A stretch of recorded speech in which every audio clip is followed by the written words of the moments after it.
So I've finally finished the SMT10 conversion. So you can see behind here, got all the old links, the old shocks, this cage off the one that I bought. That's the rear axle off the one that I bought. That axle's locked. I haven't put the rear wheel steering on yet, so I've got the other axle with the rear steer on over here, because the third channel on this tactic remote is basically either full lock left or full lock right, so it's not really any good. So I need a splitter for the servo, so I can split between the back one and the front one, so I can control them both with the steering on the remote. So as you can see, I have got the metal militia body on, and it's looking pretty good. It's a pretty low body, so I've had to cut quite a bit out of this arch, and this arch on the other side as well as the rear arches a bit. You can kind of see there and there. You can see how low it is as well, because the battery's like right in the top of the window. So I'll show you underneath this shell and how I've mounted the body. As you can see, these are the regular body posts for the SMT10. So these are the extended ones for the back, and then these are the normal ones for the front. You can see they are quite small. I've actually gone with armour granite body posts, I think these are. So basically these are a set width, and the way I've mounted the front one is I've just put bolts through all these shock hole positions like here, but down there. So there's 2 bolts, and then they just thread straight into 40mm bolts, and they just thread straight into this.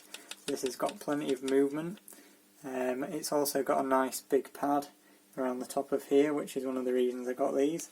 And the posts themselves are quite chunky and robust if they work on an armour, and they are armour tough, as supposedly they are. Then they should be much better than these stock items, which are very small, especially around this lip in comparison, so hopefully they won't push through the body as much. The rear one, because obviously this body is a like van design, I've had to come up with a bit of a body extender. So I've just got a piece of aluminium, cut it about 50mm long, and then bolted that with 2 bolts at the bottom there to the TVP, and then 2 bolts at the top using the same method as the front, 40mm bolts into the middle. And then this is a rear body post for, again, an armour granite or monster truck. In fact, the part number somewhere around, if I can find it. Here it is. There you go.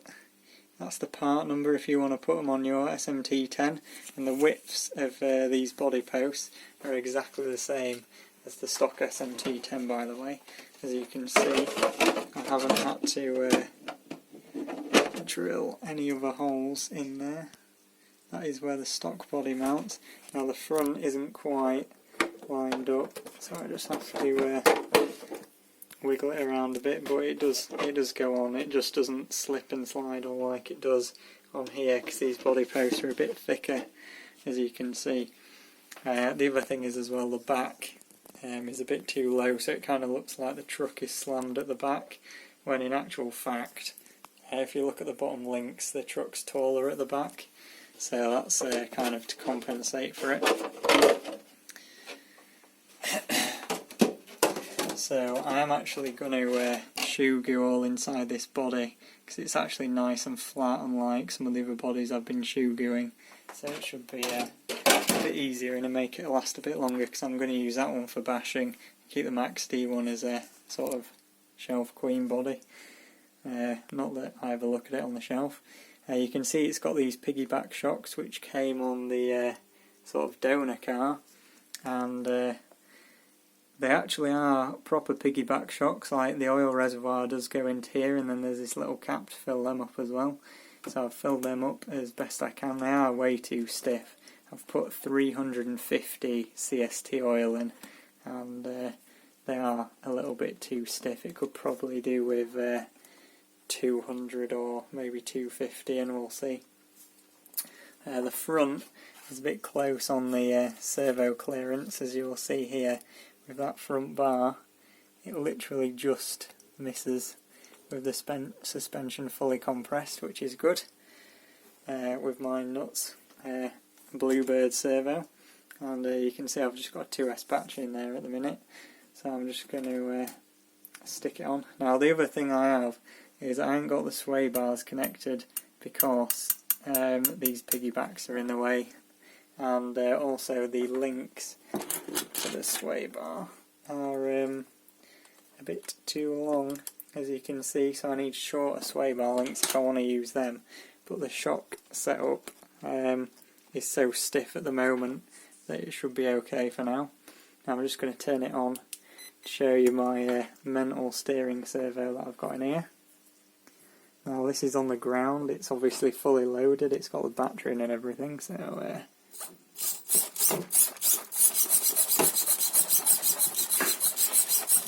you can see the servo is pretty mental.